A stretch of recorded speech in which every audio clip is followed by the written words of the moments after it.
E aí, Cássio, você quer de pé, quer de lado? Como que você prefere para gravar? Pode repetir, por favor? Você prefere a câmera de lado ou de pé?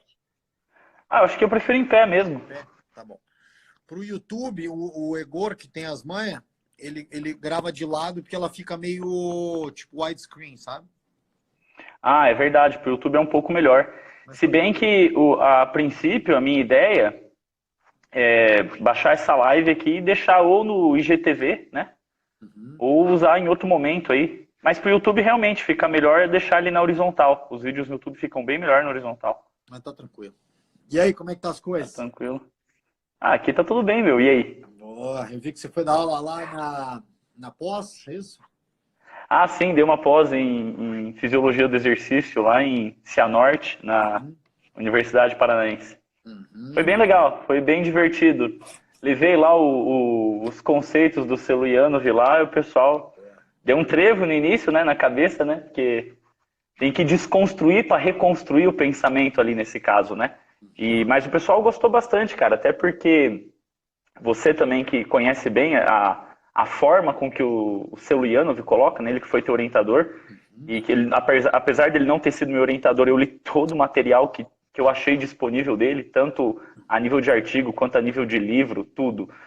Então, influenciou muito no meu pensamento também, principalmente nessa parte de fisiologia do exercício, e dentro da fisiologia, principalmente no que concerne a bioenergética e aquelas teorias dos limiares, a questão do treinamento intervalado, aquela questão da influência desses mecanismos, né, do tipo creatina livre, entre outros aspectos relacionados aí com o aumento do potencial aeróbico do atleta. Né? E outra coisa que eu gosto muito também do que o Celuianov trabalhou ao longo dos anos, e você vai lembrar bem também sobre isso, principalmente naquele livro lá que ele escreveu com o Miquíntico, que Uhum. ele coloca um pouco sobre a questão dos problemas de interpretação dos cientistas do Ocidente a respeito de como determinar a contribuição das vias bioenergéticas no exercício. Que eu acho assim, uma coisa muito interessante, que eu até tratei lá em Cianorte. Num momento lá, numa pausa que deu, um rapaz perguntou para mim, eu falei assim, olha cara, se você abrir qualquer livro de fisiologia do exercício, está escrito o seguinte, que numa corrida de 400 metros, por exemplo, 80% da energia provém de fontes anaeróbias, né? Eu falei para eles que no modelo matemático do Celuianov, na hipótese assim mais otimista é 13%, né? Eu acho isso tudo muito interessante, né? E como eu consegui entender bem, porque eu estudei bastante o material do Celuianov, eu acho que essa parte da literatura russa, com certeza ela traz uma contribuição assim inestimável para quem trabalha com esporte, para quem quer enxergar o treinamento intervalado voltado para a resistência de um atleta de alto rendimento. Eu acho a literatura russa até melhor do que a ocidental. Você ouviu Deu- tudo aí que eu disse?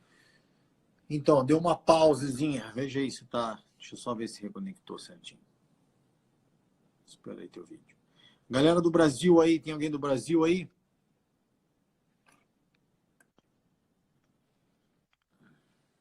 Tá ouvindo? Para mim não está nem aparecendo quem que está online aí. Não tá Só tô ouvindo aparecendo? você, Stephanie. Veja se você consegue me ouvir. Tô conseguindo ouvir, se bem que às vezes trava um pouquinho, depois volta. Trava um pouquinho, depois volta. Então, espera aí. Sabe o que eu vou fazer para não perder essa introdução? Eu vou fechar e vou salvar essa introdução e abro de novo, tá bom? Tá, beleza Você então. baixa a emenda. Você consegue emendar depois elas? Fazer no mesmo vídeo? Consigo, eu consigo emendar depois sim. Fechou, vou fazer aqui. Um abraço. Então, vamos fechar.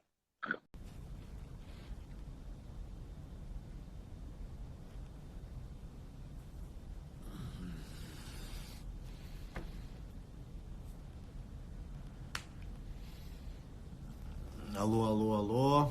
Voltando aí, galera. Só para avisar aí, друзья, завтра будет на русском. Galera do Brasil, segura aí que vamos falar sobre treinamento intervalado. Aí, Randinha, galera aí. Falar sobre aeróbico, treinamento intervalado. Segura um pouco aí. Só vou fazer uma introdução aí rápida. Tá ouvindo, Cássio? Agora eu tô ouvindo.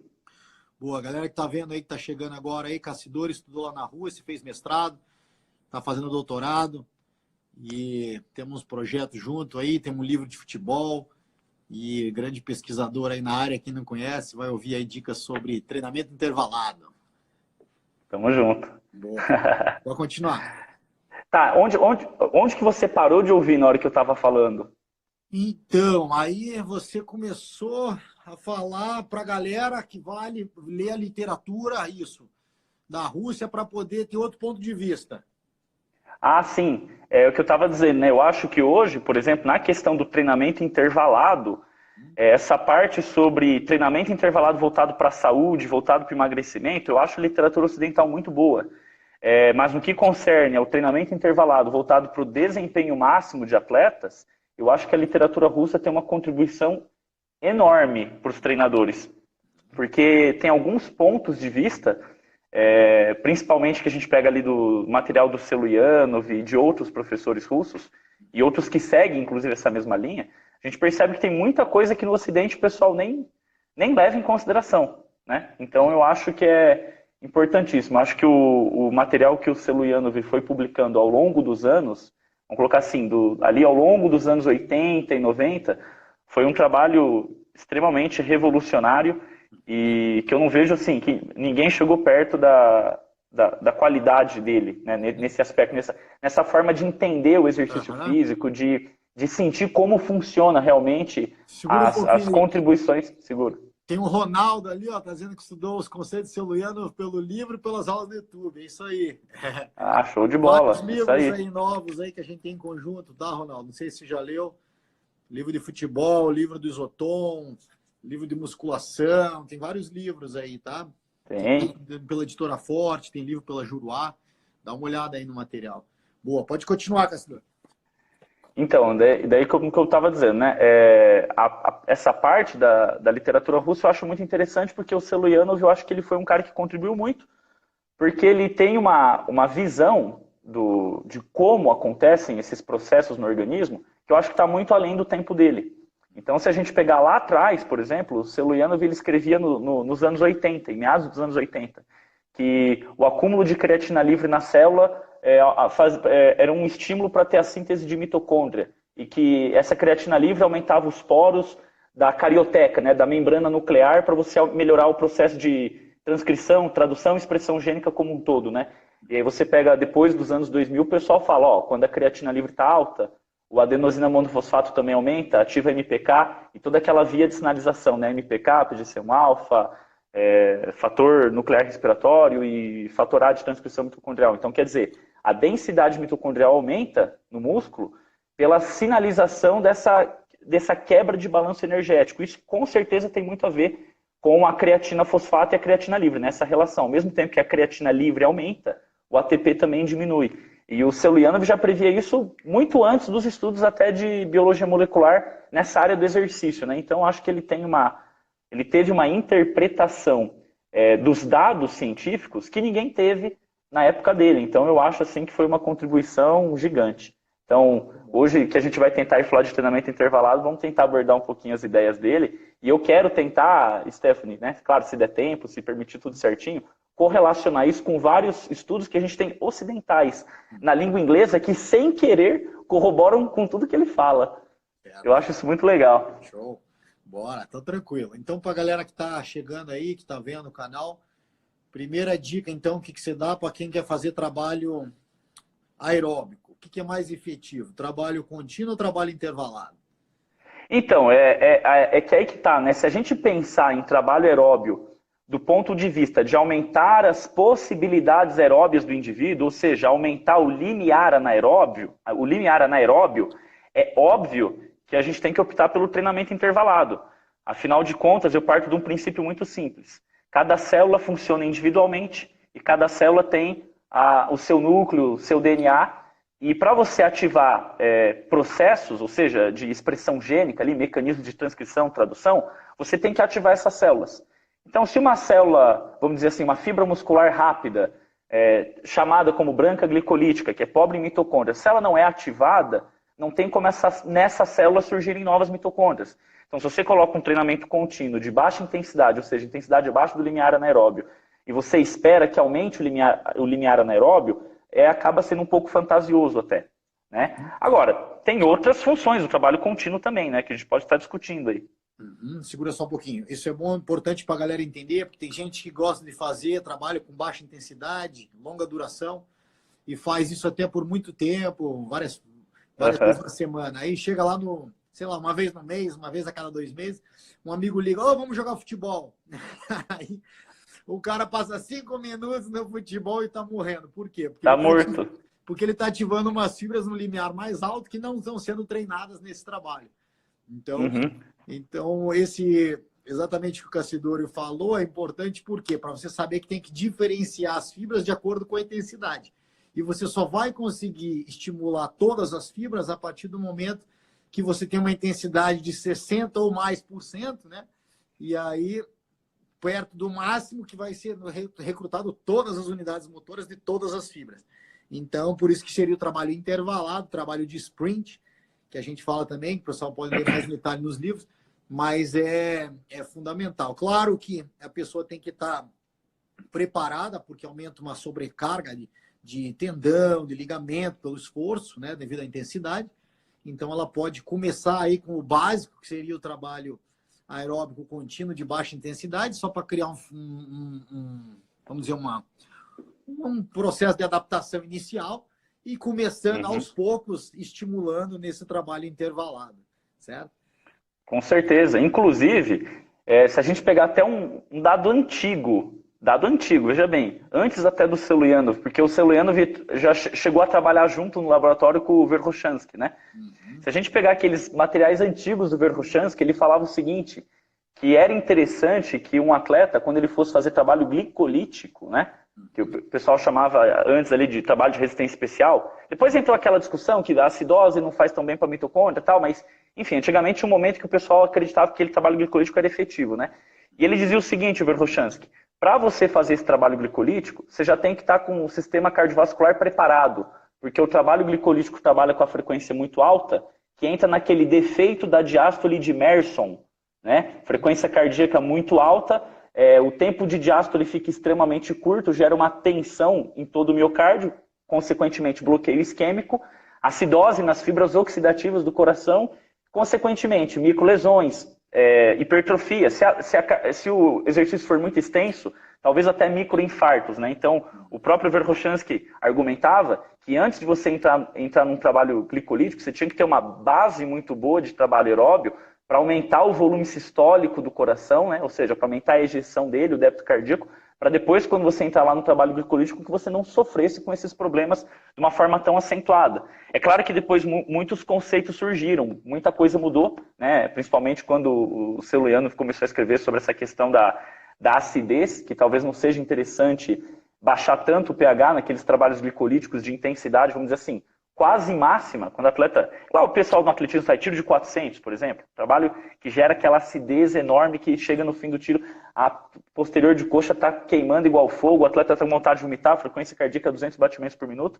Né? Esse trabalho, depois o Celuyanov explicou que, na verdade, a resistência aumenta nesse caso mais às custas da hipertrofia muscular mesmo, do que às custas do potencial oxidativo muscular. Né? Então, potencial oxidativo a gente não tem que trabalhar nessa faixa de acidez, que inclusive até é uma discussão que a gente pode tentar colocar hoje aqui, porque a gente pega hoje na literatura, né, os métodos intervalados, você tem assim, desde aqueles trabalhinhos que o Celuyanov propõe de 6 segundos de alta intensidade por 1 minuto de pausa, até trabalhos aí de 2 minutos de alta intensidade por 2 minutos de pausa, por exemplo, já mais na literatura ocidental, de HIIT, né, que o pessoal chama.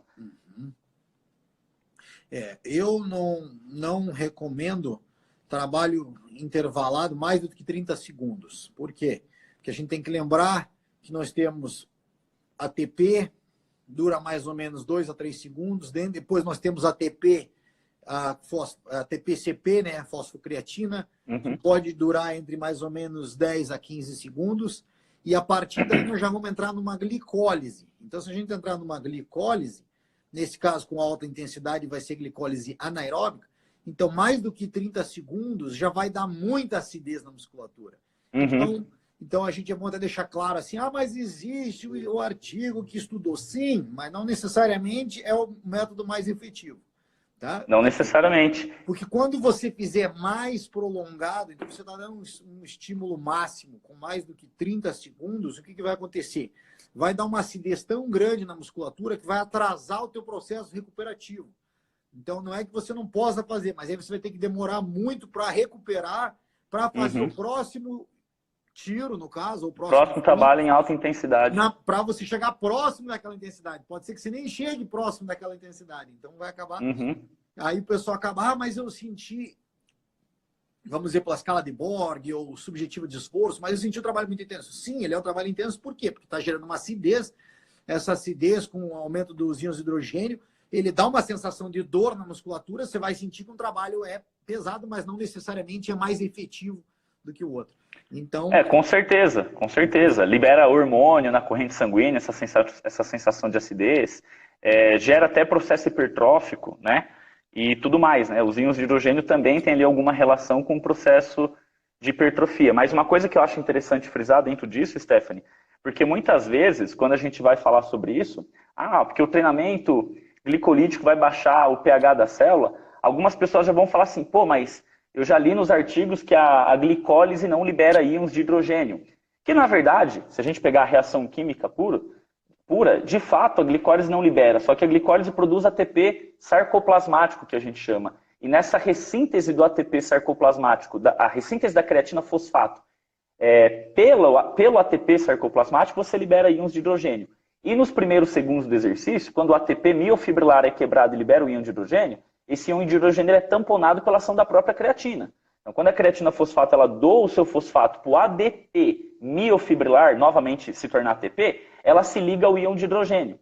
Quando essa creatina está livre, ou seja, você depletou toda a reserva de creatina fosfato, igual você falou, passou mais de 10 segundos ali, 10, 15 segundos de exercício, ela começa a baixar drasticamente. Na hora que essa creatina ela começa a ficar livre, ligada a íons de hidrogênio, ela perde a capacidade de tamponamento. Então, a partir daquele momento, cada ATP quebrado dentro da célula, seja no citoplasma, para ressintetizar a creatina fosfato, ou miofibrilar, ressintetizado pela creatina fosfato, qualquer uma dessas moléculas de ATP vai liberar íons de hidrogênio, que como consequência vão inibir todas as reações enzimáticas, vão gerar desnaturação proteica, vão atrapalhar na ação daquelas bombas de sódio e potássio, ou seja, vão diminuir o potencial de ação da célula, vão atrapalhar na recuperação do cálcio pelo retículo sarcoplasmático, porque ele também tem uma bomba, né, uma TPase no retículo sarcoplasmático, a própria miosina TPase inibida e todas as enzimas dos processos, tanto glicolíticos quanto do mecanismo de creatina fosfato. Porque, afinal de contas, né, como o Siluyanov também batia muito nessa tecla, né,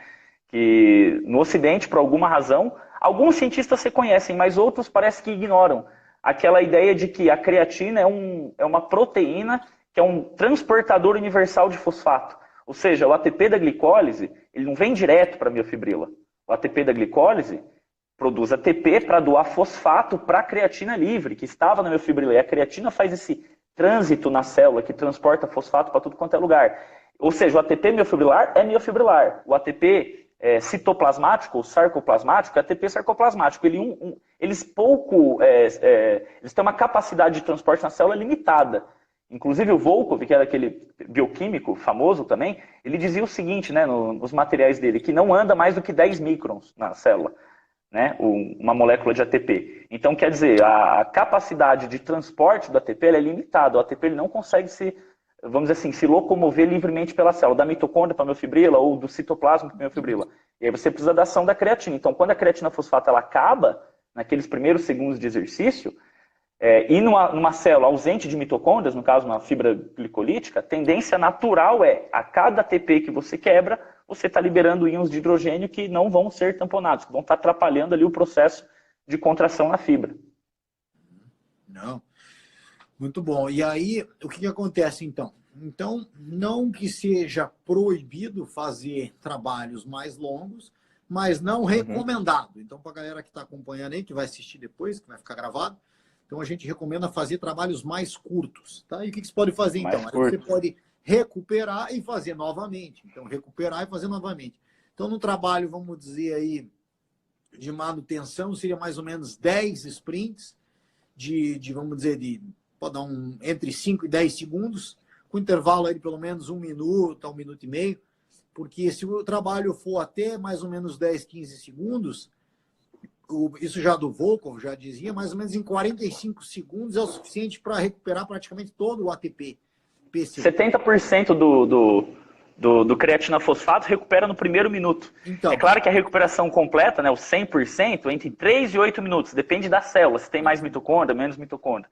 Mas a primeira parte dessa recuperação da creatina fosfato, 70% dela no primeiro minuto. Isso. Então, quer dizer, 1 minuto de pausa é suficiente para você manter aquela concentração de creatina fosfato suficiente para iniciar um novo sprint, uma nova ação em alta intensidade.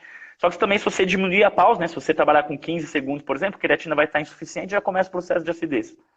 Perfeito. E como que pode fazer isso para quantificar? É simples. Se você tiver uma bicicleta, que hoje as bicicletas modernas, nós temos aqui 4, na verdade, aqui na casa, dessas da Monarch, que mede a potência, você pode ver a potência que o atleta ou o praticante consegue atingir máxima 10 segundos e tentar manter essa potência. Aí você faz o quê? Vamos dizer que ele fez por 10 segundos. Aí ele recuperou somente 30 segundos. Aí vamos dizer que ele atingiu aí, vamos dar um exemplo, 700 watts.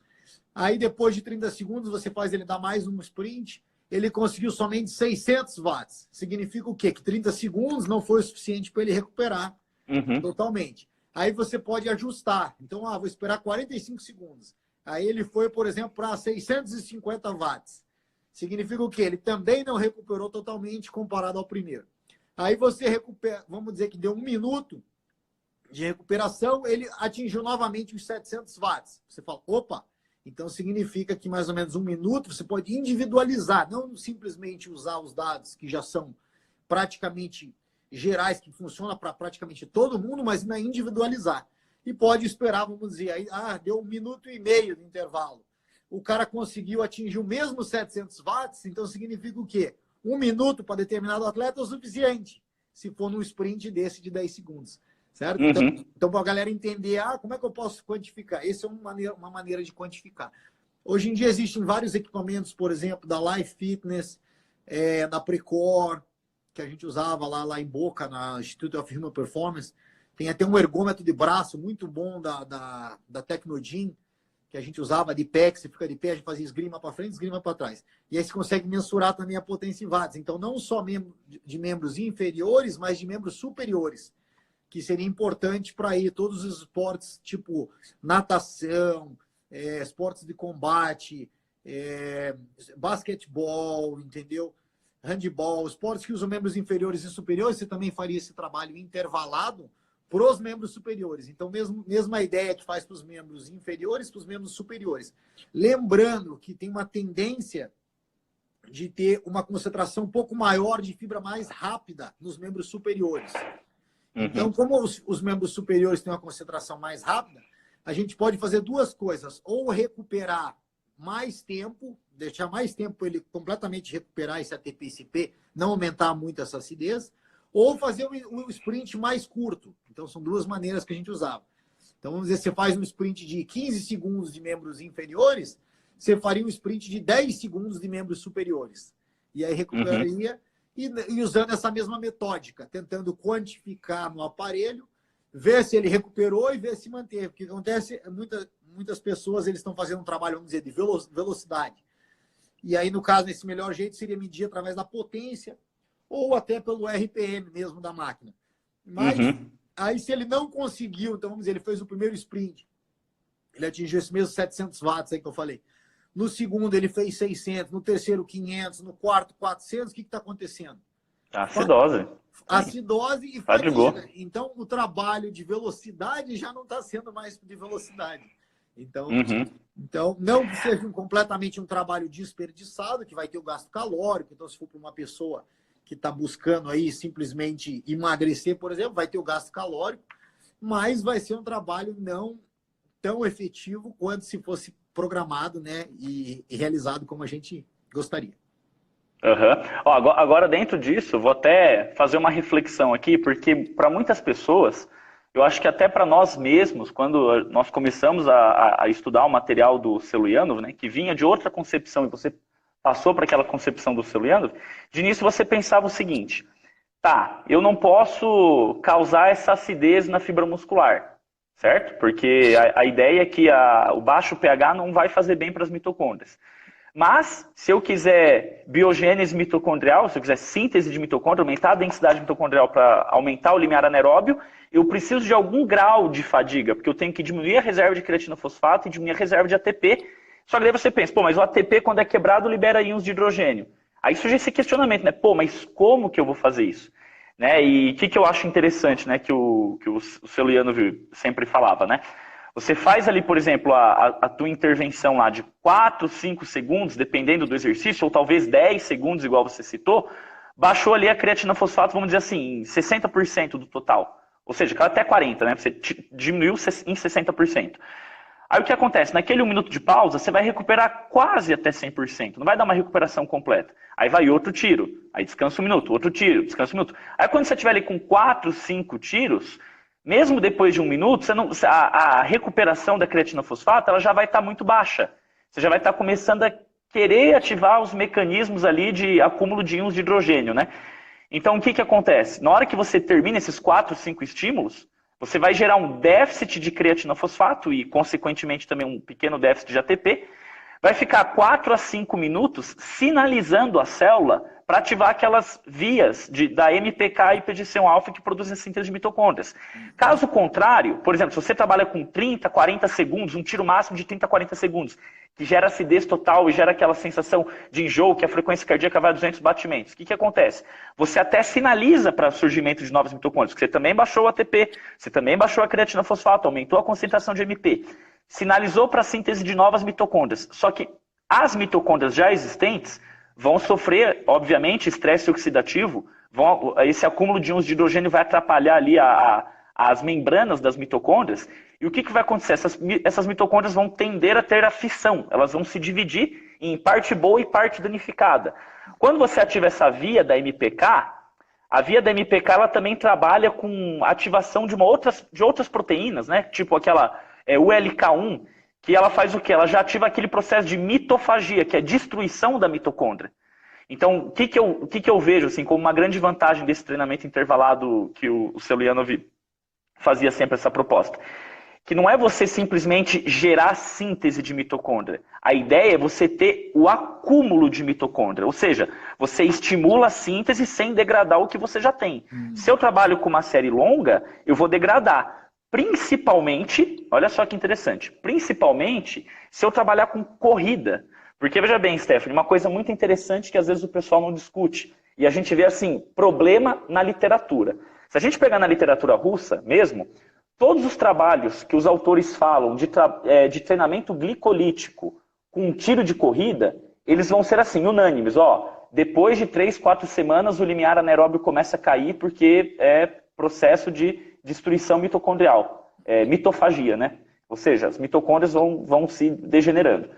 Beleza. Agora, se a gente pega na literatura ocidental, tem artigos mostrando que sabe aquela metodologia que ao invés do pessoal chamar de HIIT, eles chamam de SIT, com S, que é intervalado de sprint, de 30 segundos de sprint.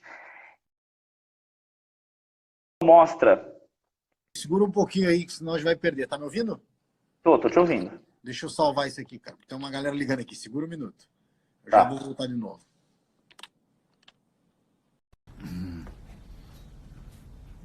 Cassi, estamos na área. Tá me ouvindo aí? Galera voltando da Rússia, aí. Tudo ligando. Galera tudo ligando sexta-feira. Agora quem ligou foi o Tony. Sabe o Tony que me ajudou no primeiro livro de futebol? Sei. Na Rússia, ele tá na Nova Zelândia, tá fazendo doutorado, tá na área aí. E muitos amigos da Rússia mesmo, russos aí conectados, né? A galera fica. Amanhã eu tenho a live, na verdade, pro canal lá em Russo, por isso que a galera achou que era até hoje. Mas e aí, deixa eu mandar um recado, deixa eu só mandar um recadinho para eles. Ребята из России, привет всем. Мы сейчас делаем это лайв для того, чтобы обсуждать эффективность интервальной тренировки.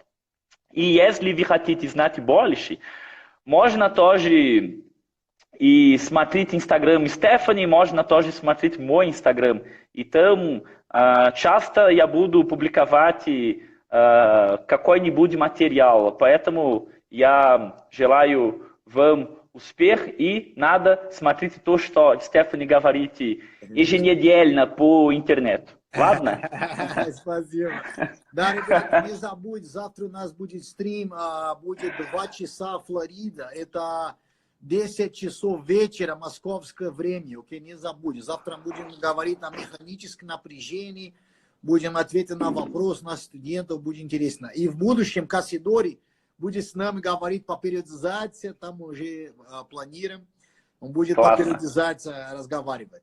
Все, давай, continua lá. Давай. Então vamos voltar lá na ideia que a gente estava, né? Que eu estava falando para você do SIT, né? Que é SIT, que é o treinamento intervalado de sprint.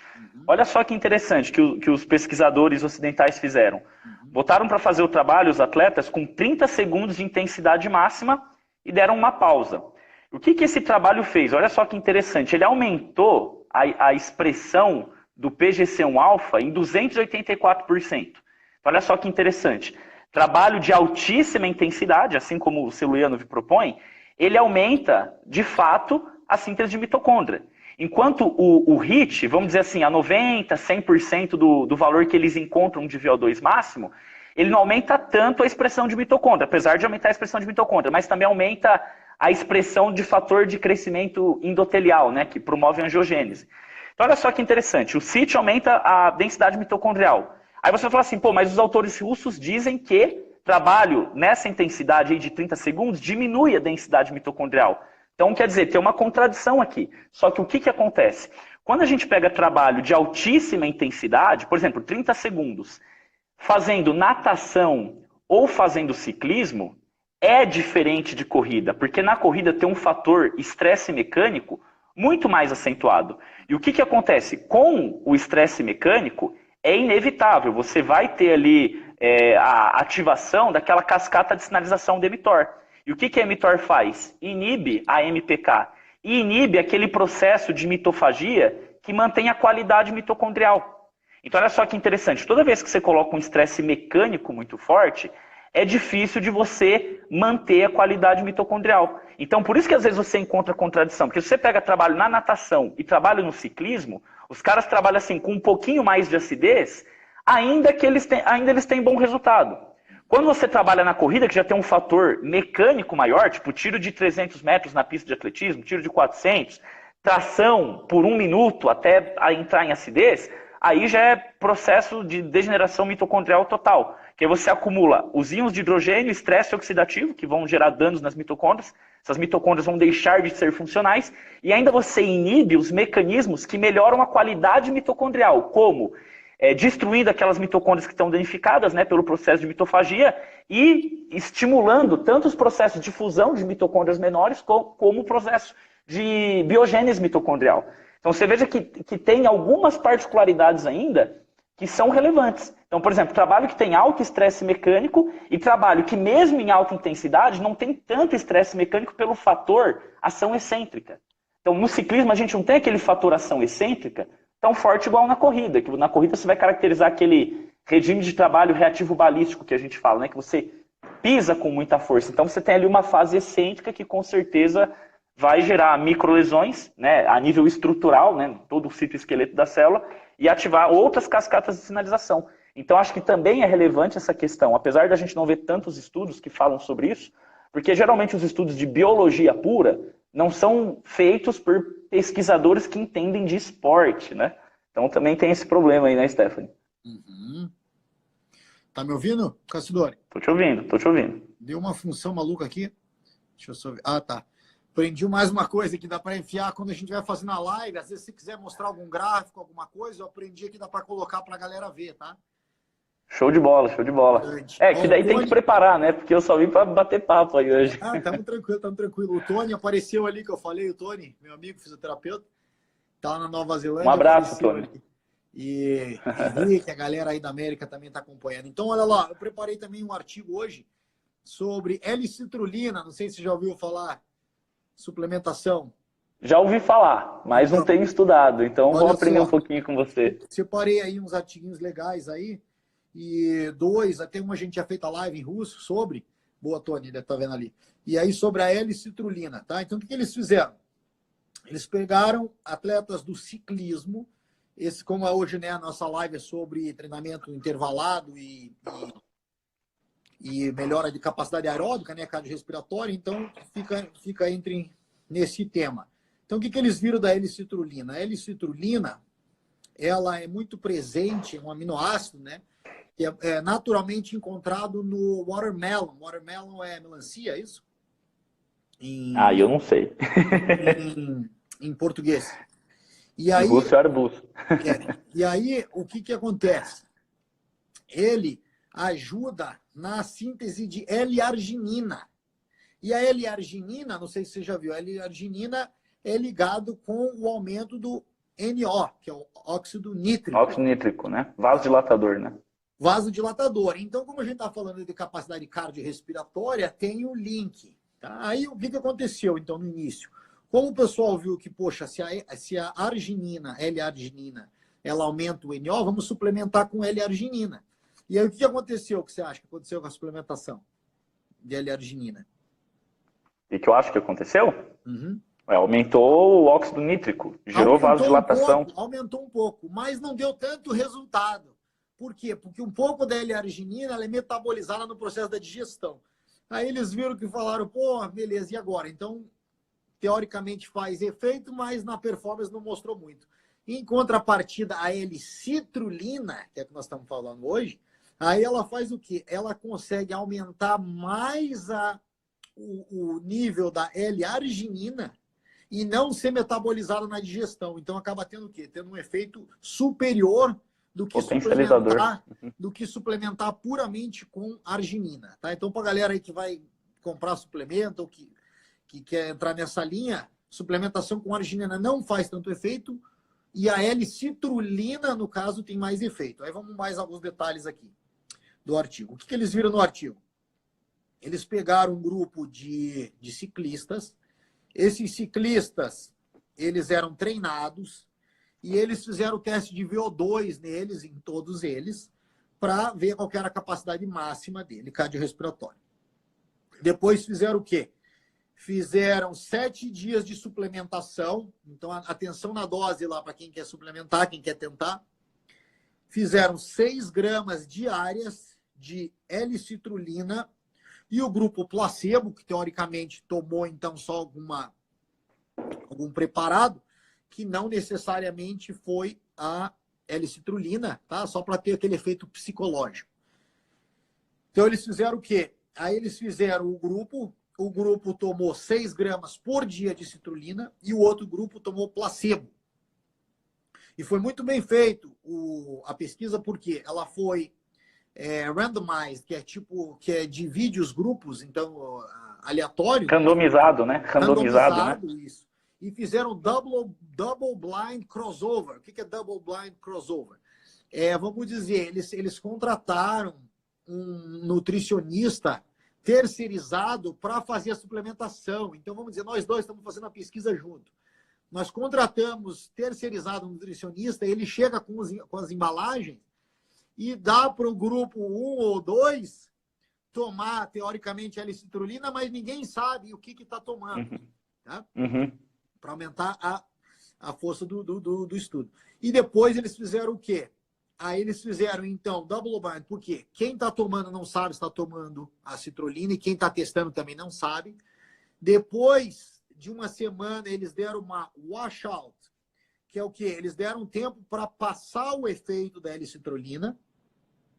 Então, eles fizeram mais uma semana sem citrulina e depois, mesmo sem ninguém saber, inverteu os grupos. Então, quem estava tomando placebo começou a tomar L-citrulina. Tá? E aí fizeram o quê? Olha que legal. E aí no dia, então, para quem vai testar isso, claro que a gente recomenda testar no treino, nunca testar nem suplemento, nem nada novo. Dia de competição não se muda nada, tá? Vai testar no treino primeiro. Então, o que eles fizeram? 2 horas antes do teste, que tomaram de novo a última dose de 6 gramas. E eles fizeram um teste que, como era no ciclismo, de 40 quilômetros. fizeram um teste de time trial de 40 quilômetros. Então, a pessoa tinha que pedalar 40 quilômetros no tempo mais rápido possível. Certo? Uhum. E aí viram o quê? Viram que a suplementação com citrulina aumentou, melhorou então a performance do grupo em praticamente 5%. Então significa o quê? Um resultado significativo. Então 5% de melhora. Só que o que eles conseguiram ver? Eles foram mais a fundo e perceberam que os atletas treinados, mesmo todos sendo treinados já de alto nível, quem tinha o VO2 mais alto melhorou menos. Tá? Então, tipo um efeito, vamos dizer assim, platô. Então, ela auxilia pelo esse efeito do aumento do NO, do óxido nítrico, mas os atletas de altíssimo nível, eles já têm mais ou menos o seu limite máximo, já estão no seu teto. Então, eles tiveram menos efeito. Tá? E eles não fizeram mais o quê? Aí eles fizeram um teste que foi bem pesado. Depois dos 40 quilômetros, eles tinham que fazer 6 sprints. E aí, sprints aqui acho que o sprint bem prolongado, exatamente aquilo que a gente não falava fazer, mas eles queriam testar para ver se ia aumentar. Que é o Sprint Repeat Test. Que aí eles faziam 1 minuto a 120 da potência máxima. Então, você tinha que tentar pedalar o máximo que você conseguiria com a potência de 120.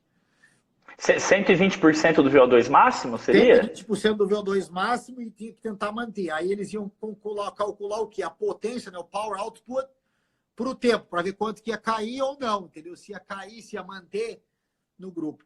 E aí, o que aconteceu? Nesse protocolo, e aí o intervalo, 1 minuto, que nem aquilo que a gente fala, muito curto.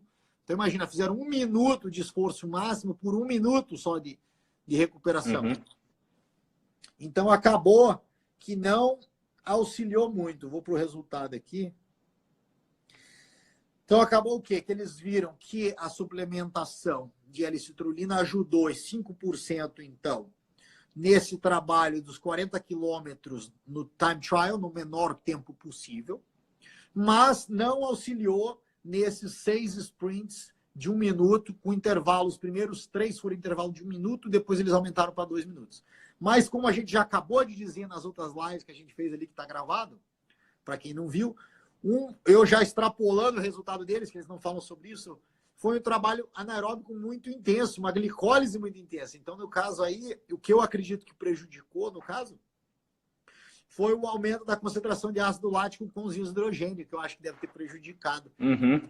Tá? Uhum. Mas... E não só isso, né? Porque tem outros metabólitos ainda indesejáveis que geram um processo de inibição muito grande, né? A amônia mesmo, quando aumenta a concentração de amônia no sangue, você tem um processo inibitório muito grande ali do sistema nervoso central. Então, às vezes, você tem, vamos dizer assim, um efeito mascarado por causa de um outro metabólito. Talvez se eles tivessem testado, vamos supor, 20 segundos por 1 minuto e meio de pausa, talvez tivessem encontrado alguma melhora.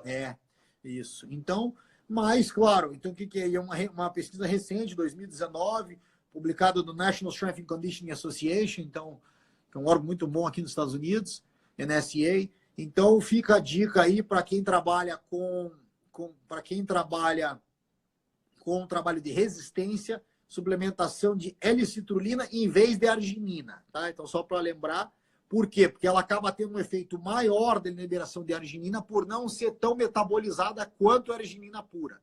Então, não gaste dinheiro na arginina e sim na L-citrulina, se for testar, entendeu? Aí, claro, tudo que a gente fala aqui são ideias de artigos que fizeram, né? E com pessoas treinadas, então, claro, tem que estar livre de doença, nenhum problema, assim, etc. E fica, então, a dica aí. Posso fazer um link com isso que você falou, Stefan? Pode. Uma outra coisa que eu acho interessante, que você estava comentando que essa suplementação, no caso, ela vai ajudar ali no transporte de oxigênio, né? Porque vai aumentar o calibre dos vasos sanguíneos, então o sangue ele passa um pouquinho mais devagar naquela região que facilita aquela troca, aquela permuta de gases entre sangue e célula, né? Entre hemoglobina e mitocôndrias, vamos dizer assim, né? Aquela troca. Enfim, o que eu acho que é interessante? Junto, talvez, dessa suplementação, combinar alguns métodos de treinamento. Tem esse método que a gente citou, do Selyanov, que eu acho muitíssimo interessante, que é altíssima intensidade, com uma pausa relativamente longa, considerando o tempo de exercício. Por exemplo, entre 6 e 10 segundos de altíssima intensidade, para recrutar todas as fibras. Em todas as fibras ter déficit de creatinofosfato, 1 minutinho de pausa, para recuperar creatinofosfato parcialmente, 4, 5 vezes, né? Para sinalizar para o aumento da mitocôndria em todas as células. Só que tem outro método também que o Selyanov fala bastante naquele livro que ele tem sobre treinamento para corredores de meio fundo, que ele publicou, se não me engano, em 2007. Não sei se você lembra. Que ele recomenda o seguinte, trabalhos também de corrida um pouquinho acima do nível do limiar anaeróbio de 3 a 8 minutos. Que é mais ou menos parecido com o que alguns autores ocidentais colocam como HIIT, que seria ali intensidade de 90% do VO2 máximo, é um pouquinho acima do limiar anaeróbio. Por que esse trabalho é interessante? Porque você está um pouquinho só acima do limiar anaeróbio, então você começa a recrutar algumas fibras glicolíticas. Quando essas fibras elas começam a cansar um pouquinho, você ainda tem uma reserva de fibra para recrutar. Então você só aumenta o teu esforço mental, recruta novas fibras, e você vai recrutando cada vez mais fibras, sem que nenhuma entre naquele processo de acidose intensa que diminui a densidade mitocondrial. Com isso, além de você ajudar nessa questão da síntese de mitocôndria em fibra antes glicolítica, né, que é similar ao que o outro método faz, o método que a gente estava falando agora há pouco, de sprint com uma pausa relativamente longa, além disso, esse método de 3 a 8 minutos, ele potencializa mais do que o método de altíssima intensidade, o aumento da angiogênese, ou seja, a formação de novos vasos sanguíneos. Então, olha só que interessante. Aquele método clássico do Selyanov, tiro curto, pausa longa, aumentar a densidade mitocondrial em todas as fibras. Corridas de 3 a 8 minutos, um pouco acima do limiar anaeróbio, aumenta mais a angiogênese e, além disso, faz o atleta acostumar com a integração de todos os sistemas funcionais ao mesmo tempo. Porque o que acontece? O cara fica só no método Selyanov, ele não acostuma com a demanda do sistema respiratório e cardiovascular na hora que ele vai para uma prova, por exemplo, de corrida de 1.500 metros, por exemplo. Entende? Daí você tem alta demanda do sistema cardiovascular, o cara não está acostumado com aquela demanda, porque mesmo ele com alta densidade mitocondrial, ele não chega naquele ponto de frequência cardíaca alta e frequência respiratória também, ou seja, hiperventilação, por tempo prolongado. Então, se ele combina esses dois métodos, corrida de 3 a 8 minutos um pouco acima do limiar anaeróbio, mais o método de intervalado de altíssima intensidade do Selyanov, ele vai conseguir o que? Ao mesmo tempo, densidade mitocondrial em todas as fibras. Paralelamente a isso, aumento da quantidade de vasos capilares, ou seja, angiogênese, mais essa suplementação de L-citrulina para aumentar, no caso, o NO, aumentar o calibre dos vasos sanguíneos e facilitar o transporte de oxigênio. Agora, junto disso ainda, dentro de uma periodização, se lá na etapa geral do período preparatório, o cara colocar um trabalho cíclico, trabalhando com BPM ali de 150 para aumentar o volume sistólico do coração, aí resolveu o problema do VO2 máximo, né? Capacidade de transporte, capacitação, transporte e utilização do oxigênio, e, consequentemente, também do limiar anaeróbio. Show. Então, sem querer te cortar, muito bom, cara, mas vamos parar aqui antes que ela caia, senão a live cai pelo tempo, tá? Olha só. O que vai acontecer? Galera, tá mandando pergunta aí, bodybuilder, Jeff, trabalha com o Cleiton, nosso camarada aqui. Acho que 2 semanas vamos fazer outra, Cassidor. Daqui 2 semanas. Beleza. Aí a gente continua no tema. Tem outro artigo, mas nem deu tempo. Tem outro artigo que eu tinha separado. Efeito de 10 semanas de creatina mais HMB na performance de endurance, não de força, nem de resistência. Então, eu vou falar claro, creatina, o que a gente falou no começo aqui da aula. No Ocidente, apesar de poucos pesquisadores reconhecerem, porque tem quem reconheça, mas não é todo mundo. A creatina é um transportador universal de fosfato. Então, a suplementação de creatina ela vai ajudar no desempenho em qualquer orientação de carga, lática e aeróbia. Calma, qualquer um desses trabalhos ela vai... Deixa eu chegar, desculpa. Presta atenção, artigo novo de janeiro de 2020, agora, galera. Fresquinho, tá bom? Artigo aí que eu separei, mas hoje foi muita informação. Cassidori, prazer para a galera que não conhece. Grande Cassidori estudando na Rússia. O cara só de estudar na Rússia, acabar o mestrado, já é uma guerra, né, Cassidori? Já é uma guerra, é. Aprender, né? Passar no Padre Gatovitch, ele na faculdade lá, já é pauleira, né? Primeiro ano, Já é pesado, cara. E o resto, então... Então, tamo junto, prazer, satisfação. Vou baixar aqui, vou parar, você salva, tá? mete no YouTube, nós vamos Viu? compartilhar. Eu acho que você que vai ter que salvar, viu, Stephanie? Porque você que abriu a live, porque o que acontece? Na hora que você finalizou aí aquelas outras, ela não apareceu para mim aqui postar nos stories. Tá. Então acho que só você que está postando, assim, que você que baixou. Deixa eu desligar aqui, eu já te ligo aí. Deixa eu desligar aqui. Tá. Tá bom, galera? Valeu aí, abração para todo mundo. Vou salvar aqui, tá bom? Fica a dica aí. Abraço, Cassidori. Já te ligo. Tchau. Só um pouquinho.